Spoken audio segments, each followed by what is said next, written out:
I sat in the mahogany-lined boardroom, my expression carefully neutral as Richard Bennett, my father's successor as CEO, delivered his practiced speech. The other board members watched with barely concealed smirks as he paced dramatically around the table. "Sarah," he paused for effect, straightening his expensive tie, "your performance review has been disappointing. The board agrees it's time for changes. Changes that don't include nepotism." I glanced at my laptop screen, pretending to check the time. In reality, I was recording everything. 3 months ago, when my father passed away unexpectedly, I'd known this moment would come. Richard had been gunning for my position since day one, convinced I was just another privileged daughter riding on Daddy's coattails. With all due respect, I kept my voice steady. "I've increased my department's efficiency by 40% this quarter alone. Our client retention rate is the highest it's been in 5 years." Richard's smirk widened. "Numbers can be manipulated, Sarah. We all know how you got this position." He exchanged knowing looks with the other board members. "Your father isn't here to protect you anymore." That stung. Dad had been gone exactly 3 months, 2 weeks, and 4 days. The wound was still fresh, but I wouldn't give them the satisfaction of seeing me hurt. Furthermore, Richard continued, clearly enjoying himself, "we've uncovered some concerning expenses." He slid a folder across the table. "Business dinners at high-end restaurants, first-class flights to client meetings." I didn't bother opening the folder. Those expenses had all been approved, documented, and had resulted in millions in new contracts. But Richard wasn't interested in facts. "The board has voted unanimously. You're terminated, effective immediately. Security will escort you to clear out your office." The room erupted in poorly concealed chuckles.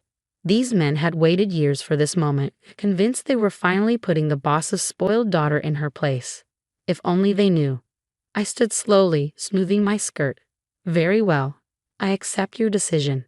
My calm response seemed to disappoint them. They'd expected tears, begging, maybe even a tantrum. "That's it." Richard looked almost disappointed. "No protests about calling Daddy's lawyers?" I smiled, gathering my belongings. "No need. I'm sure this will all sort itself out." As I walked toward the door, Richard couldn't resist one final jab. "By the way, we're also voting to sell your father's pet project, the Thompson Street development. Too much dead weight." I paused at the door. The Thompson Street project had been Dad's dream. Affordable housing for lower-income families with integrated community services. He'd fought for years to get it approved. "I wouldn't do that if I were you," I said quietly. Richard laughed loudly. "And why's that? Going to haunt us from the unemployment line?" I left without responding. Let them laugh. They had no idea what was coming. What Richard and the board didn't know, what my father and I had carefully hidden for years, was that I owned 70% of the company's shares. Not through inheritance, not through Daddy's gifts, but through my own carefully planned acquisitions over the past decade. While they saw me as the CEO's privileged daughter, I've been quietly building my own empire. Every bonus, every commission, every penny I'd earned had gone into buying shares through various shell companies. Dad had taught me well, keep your cards close, let them underestimate you, and strike when they least expect it. I walked to my office, ignoring the curious stares from employees who'd undoubtedly heard the news already. Office gossip traveled fast. My assistant Jenny looked up with tears in her eyes. "Miss Carter, I heard. I'm so sorry." I smiled reassuringly. "Pack up anything personal, Jenny, but don't worry about looking for a new job just yet." She looked confused but nodded. Jenny had been my father's assistant before mine, one of the few people who knew the real story. I took nothing from my office except a single photo. Dad and me at my college graduation, both of us beaming. He'd been so proud mine graduated top of my class in business and finance, even prouder when I'd insisted on starting in entry-level positions despite his role as CEO. "Learn the business from the ground up," he'd advised. "Let them underestimate you. It's the best advantage you can have." My phone buzzed with texts from Richard's inner circle, unable to resist gloating. Guess Daddy's princess finally got what she deserved. Back to shopping with Daddy's credit cards.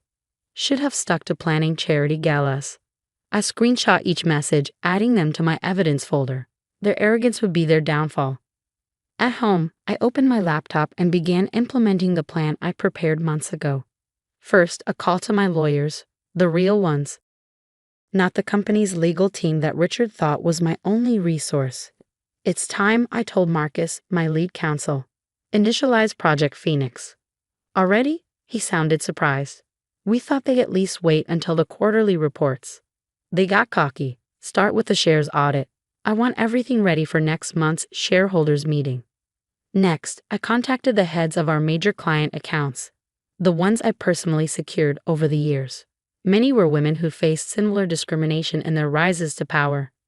They'd been quietly informed of the possibility of changes months ago. Sarah, Victoria Chen, CEO of our largest tech client, answered immediately. I heard. Moving forward as discussed. Yes. How soon can you begin transitioning your contracts? Give me the word and we'll start tomorrow. My board's already approved the contingency plans. By midnight, everything was in motion. I allowed myself a small glass of Dad's favorite whiskey, picking up the photo from my graduation. You were right, Dad, I whispered. They never saw me coming. The next few weeks passed in a blur of carefully orchestrated moves. Richard and the board, confident in their victory, began implementing changes, cutting corners on quality control, laying off experienced staff, preparing to gut Dad's beloved Thompson Street project. I watched it all from afar, documenting every violation of company policy, every ethical breach.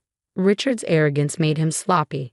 He didn't even notice when key clients began quietly pulling their contracts, or when small batches of shares started changing hands through seemingly unrelated transactions. A month after my termination, I received an early morning call from Jenny. Miss Carter, Mr. Bennett is trying to push through the sale of the Thompson Street project today. He's called an emergency board meeting. Perfect timing, I smiled. Tell Lawrence to proceed with the shareholders meeting announcement. Within hours, Richard's phone would be blowing up with notifications. A major shareholders meeting had been called, one he hadn't authorized. The announcement would reveal that an audit had uncovered significant concentrated share ownership through various investment companies that all traced back to me. I dressed carefully that morning, not in the designer suits Richard and the board were used to seeing me in, but in a sharp, powerful black dress that meant business. Dad's vintage watch, a gift on my first day at the company, completed the outfit. As I drove to the office, my phone exploded with messages from board members, each more panicked than the last. Sarah, we should talk. There must be some mistake in the ownership audit. Perhaps we were hasty. I ignored them all. They'd had their fun. Now it was my turn. The lobby fell silent as I walked in, head held high. Everyone had received the shareholders meeting announcement. Everyone knew something big was about to happen. Richard was waiting by the elevator, his face ashen. Sarah, we need to talk. This audit, there must be some mistake. No mistake, Richard. I stepped past him into the elevator. Though I'm surprised it took you this long to figure it out. Dad always said you were slow with numbers. The boardroom was packed. Every board member, major shareholder, and executive had rushed in for the emergency meeting. Their faces showed varying degrees of panic as they pieced together what was happening. I took my father's old seat at the head of the table. No one protested. Let me make this simple. I began, my voice carrying easily through the silent room. I own 70% of this company, not through inheritance, not through Daddy's gifts, through my own acquisitions over the past 10 years. Richard started to speak. I held up a hand, silencing him. The board's recent actions have violated numerous company policies and ethical guidelines. I have documentation of everything. The discriminatory firing, the client contract breaches, the quality control cuts, the attempts to sabotage the Thompson Street project. I opened my laptop, displaying a series of damning emails and financial records on the room's main screen. Effective immediately, the entire board is suspended pending a full investigation. Security is currently escorting your replacements into the building. Executives chosen for their experience and integrity, not their ability to play politics. The room erupted in protests. I let them rage for a moment before continuing. Richard, you once asked why I wasn't calling Daddy's lawyers. I didn't need to. I have my own. On cue, Marcus and his team entered the room, carrying thick folders of legal documents. You have two choices, I continued. Resign quietly with basic severance, or face legal action for your numerous policy violations. Your choice. Richard's face had turned an interesting shade of purple. You can't do this. You're just. Just what, Richard? The CEO's daughter. You're right, I am. He taught me everything I know about business, including the most important lesson. Let your enemies underestimate you. One by one, the board members slunk out, their dreams of corporate takeover crumbling around them. Richard was the last to leave, his earlier arrogance replaced by shocked defeat. I spent the rest of the day in meetings with the new board members, outlining my vision for the company's future. The Thompson Street project would proceed as planned, expanded even. New ethical guidelines would be implemented. The employees Richard had fired would be rehired with back pay. Late that evening, I visited Dad's grave, placing fresh flowers by his headstone. We did it, Dad, I whispered. They never saw me coming. Just like you said. My phone buzzed with a text from Jenny. Ms. Carter, the press release is ready for your approval. And Victoria Chin called. She wants to double her company's contracts with us. I smiled, touching Dad's headstone one last time before heading home. Tomorrow would bring new challenges, but I was ready for them. After all, I was my father's daughter and so much more.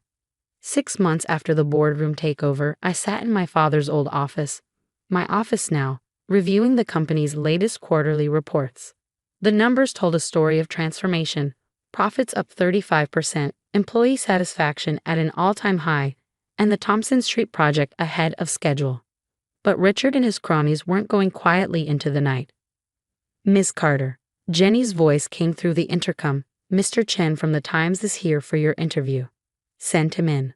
I closed my laptop, straightening the family photo on my desk. A new one now, showing Dad and me at my first board meeting. The article Richard had planted in the business section last week had been vicious. Daddy's girl destroys family legacy. It was time to set the record straight. Miss Carter, the reporter began, settling into the chair across from me. Your former board members claim you orchestrated a hostile takeover. I smiled, sliding across a folder of documents. Let's talk about what really happened.